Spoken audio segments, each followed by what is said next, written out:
जो लोग कहते हैं कि नीतीश जी शिकंडी हैं, चाहे जी हैं, वही लोग सब शिकंडी हैं। नीतीश बाबू जो हैं एकदम बहुत अच्छे हैं। और नीतीश बाबू जिसको चाहते हैं उसको गिरा भी देते हैं, बना भी देते हैं। अनाप शनाप बोल रहे हैं कि नीतीश जी कमज़ोर हो रहे हैं, तो फलना कमज़ोर हो रहा है। इनका विचार हो गया, ही भाजपा में जाने वाले हैं। जहां देखलन खीर वहां गेलन फिर, ये कहावत उपेंद्र कुशवाहा पर सटीक बैठती है।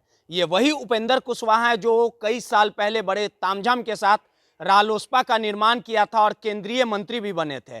कभी राजद, कभी नीतीश कुमार के साथ। और 2020 के बिहार विधानसभा का चुनाव जब समाप्त हुआ तो अपनी पार्टी में को जनता दल यूनाइटेड नीतीश कुमार के साथ विलय कर लिया और लगातार नीतीश कुमार का गुणगान करने लगे।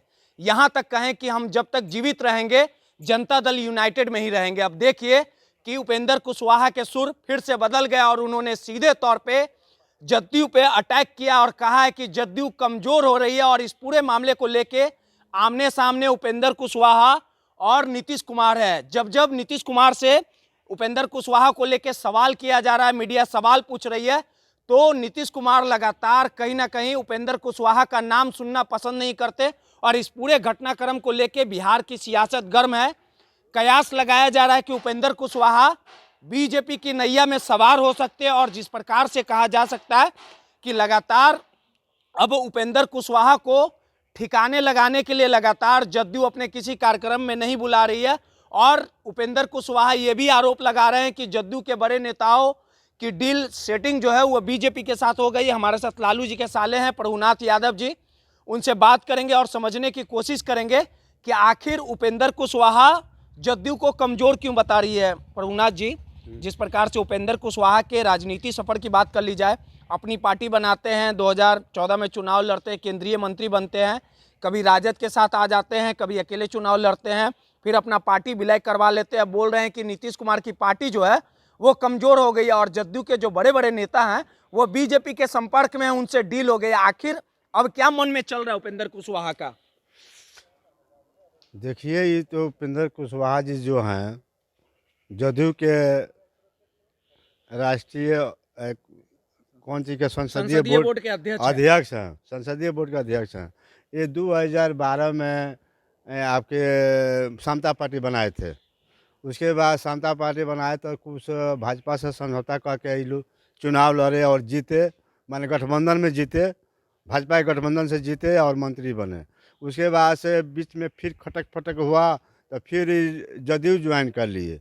जदयू ज्वाइन किए, पहले महागठबंधन अपना बनाए, उससे चुनाव लड़े तो उसमें हार गए। 2 जगह लड़े, दोनों जगह हार गए। इनका कोई अस्तित्व नहीं है, ना जनता में इनका कोई वैल्यू है, ना कोई विचार है।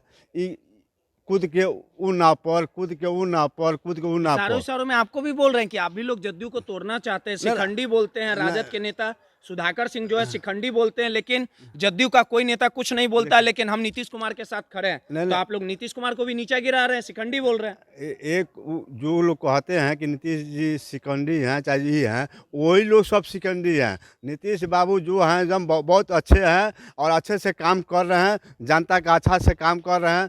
कहीं नीतीश बाबू इधर उधर नहीं है, वो महागठबंधन में है और महागठबंधन के सरकार चल रहा बा और 2024 के तैयारी चल रहा बा। आई जो उल्टा फुल्टा बोल रहे हैं, इनको मंत्री नहीं बनाया गया है ना। मंत्री नहीं बनाया गया तो ये अपना अनाप शनाप बोल रहे हैं कि नीतीश जी कमज़ोर हो रहे हैं, तो फलना कमज़ोर हो रहा है। इनका विचार हो गया, ही भाजपा में जाने वाले हैं। अब इनको भी विदाई होने वाला है, भाजपा में जाएंगे अपना। अब क्या वो तो ऐसे सही बात ना बोल रहे हैं। मान लीजिए आरसीपी सिंह चले गए, उपेंद्र कुशवाहा चलेंगे जाएंगे, उनके साथ एक बड़ा जनाधार था, पार्टी में अपना विलय कर लिए। तो आरसीपी सिंह चले गए, उपेंद्र कुशवाहा चले जाएंगे तो जदयू तो कमजोर हो जाएगा। इन लोग का आपका भी सरकार गिर जाएगा। नहीं, हमारा सरकार कैसे गिर जाएगा?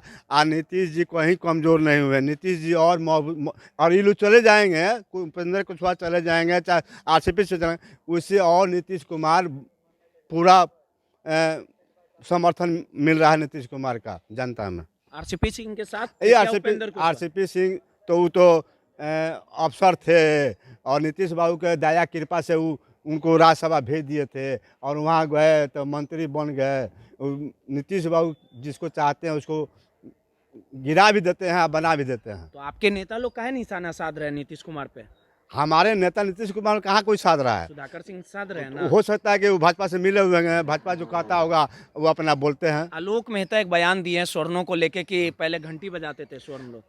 हमारे बोले हैं। हमारे राजस्व मंत्री जो बोले हैं वो पुराने ज़माने में कहानी है, अंग्रेज के ज़माने का बात वो बोले हैं कि अंग्रेज में कुछ लोग थे, किसी जाति धर्म का नाम नहीं लिए, घंटी लोग बजाते थे, कुछ लोग घंटी बजाते थे, उनमें तो कोई जाति पाति का नाम तो नहीं लिए हमारे आलोक मेहता जी। उपेंद्र कुशवाहा लव कुश की जोड़ी मानी जाती थी, उजाड़ है, कितना हानि हो जाएगा नीतीश कुमार को, राजद को। अगर वो चले जाएंगे तो कोई लोग कुछ पर आँच नहीं आएगा। देखिए सीधे तौर पे प्रभुनाथ यादव जी थे, उपेंद्र कुशवाहा पे निशाना साधे और कहें कि उपेंद्र कुशवाहा के जाने से जदयू में कोई फर्क नहीं पड़ेगा और उनकी ही खुद डील बीजेपी से हुई है। रोहित, नटराज न्यूज़, पटना।